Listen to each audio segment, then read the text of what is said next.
Hello everyone, I'm Kanishka Sarkar. And before I begin today, I want you all to do something for me. Think about the last news piece that you consumed and the one that you believed in. Now ask yourself, did you check it or did you just feel it was right? Because in today's age, truth doesn't travel the fastest, emotion does. And if that makes you slightly uncomfortable, good, because that's exactly the point of this conversation. But before I begin and try to own this red circle, red space here, let me tell you, this is not the stage where I began. It did begin very close, right here, next to me, inside the same school building. It began when I was much younger and the stage was much smaller. Every other week, every morning used to look very similar. I would be half awake, slightly dehydrated, but literally running to the third floor to get to the library. I had one job, to get to the newspaper before anyone else could. And then I would flip through the pages, look at headlines, get the weather news, technology, global news, etc., jot them all down, and then rush down. The heart would be equally racing, but this time, not just because of the stairs, but because I had the responsibility.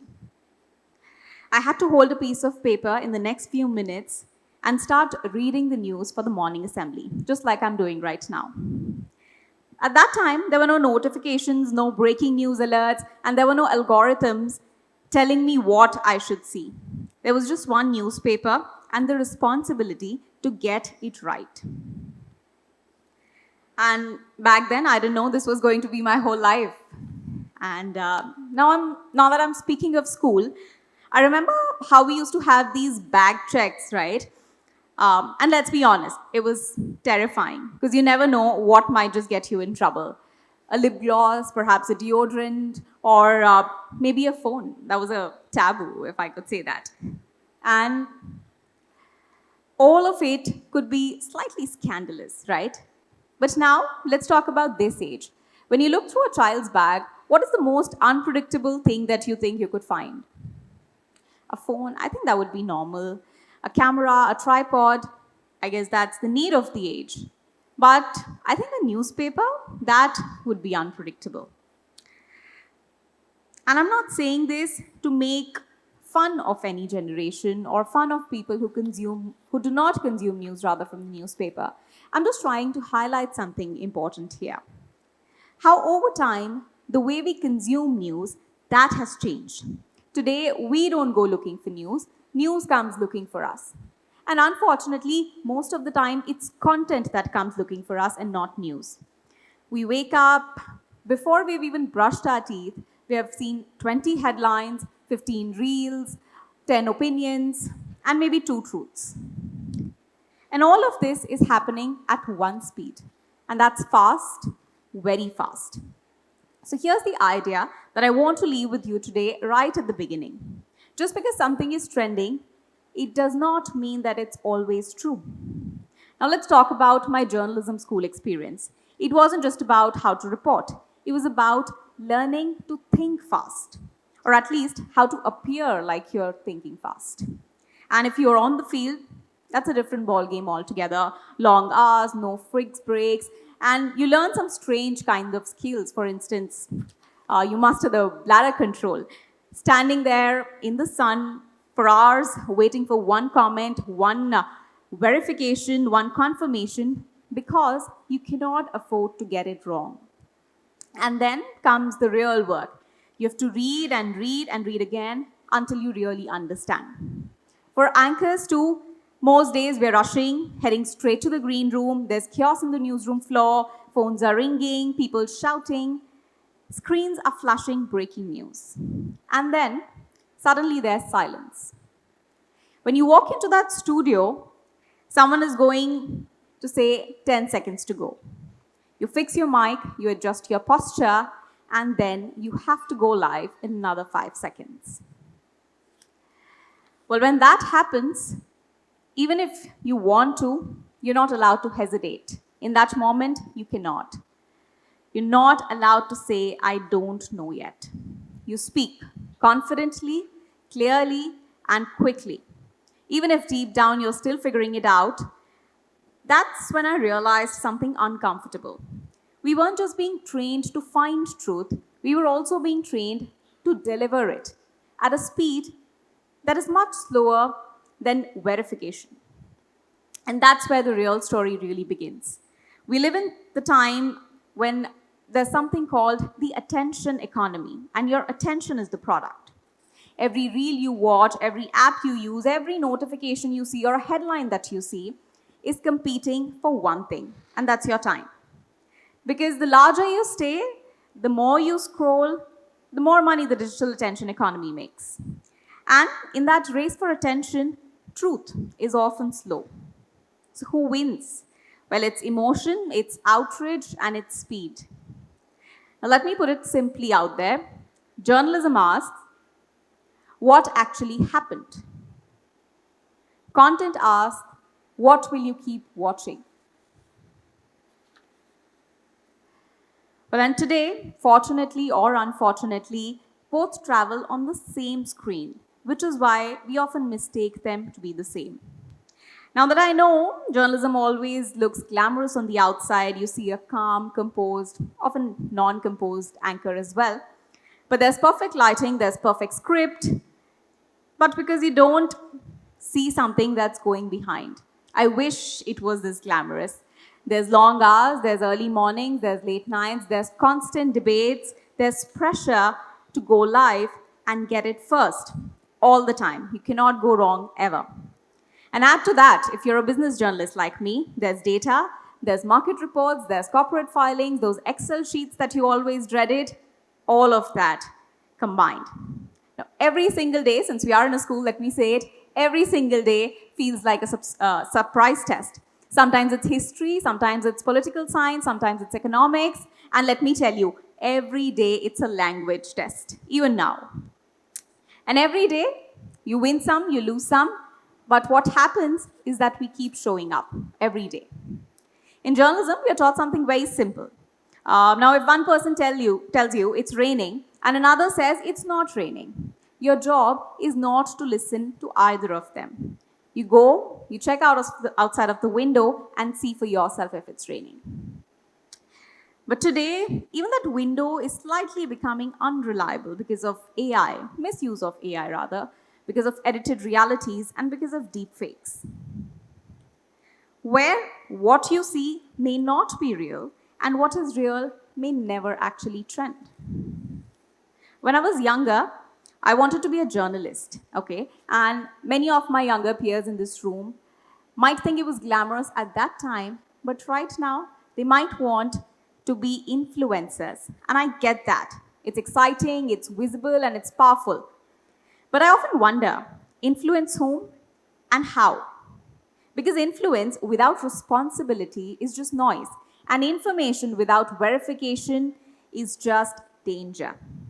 My own journey became much clearer in class 9 when I hosted a radio show. One of my favorite assignments ever in school.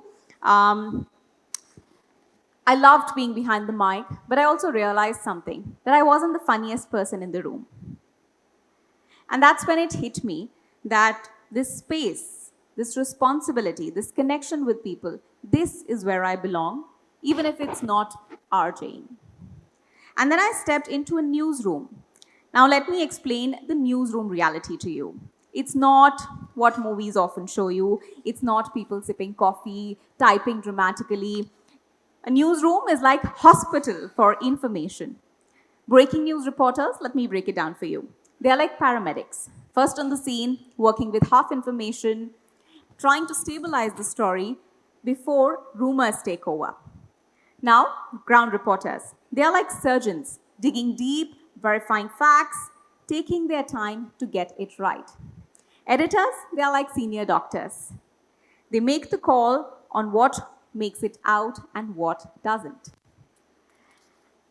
Because one wrong fact and it kills trust. And let me tell you, in our profession, trust is the only currency that we have.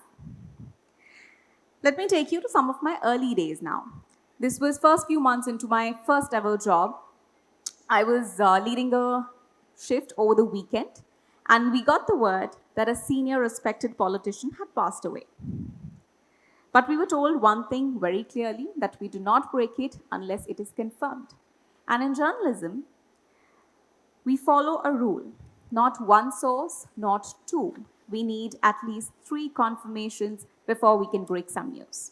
So I waited, I sent messages, I followed the procedure, and then I received a PDF from the reporter. The PDF, of course, took its own time to open up, and the approvals then came, and then we broke the news. But by that time, it was already trending.